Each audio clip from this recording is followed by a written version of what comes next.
citizens today in Vietnam and in Custom Factory. It's a very big group company, and they have our high-speed motor machine running here. Let me show you. It's going to go to the high-speed processing. Now they balance inside the garments.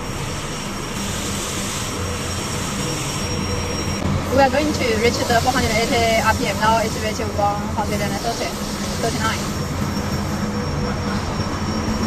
The speed is going up. And very stable. Now it's over 214. Now it's 250.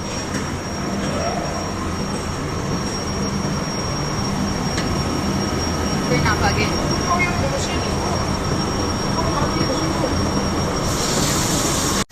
Now it's over 300. The higher the speed, the more stable is the machine.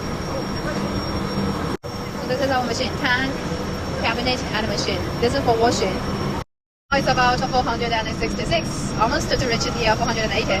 Usually we can reach 500 RPM, but in actual use we keep it 480 to make the machine life longer. Now we reach the 484 RPM. Super stable, very stable.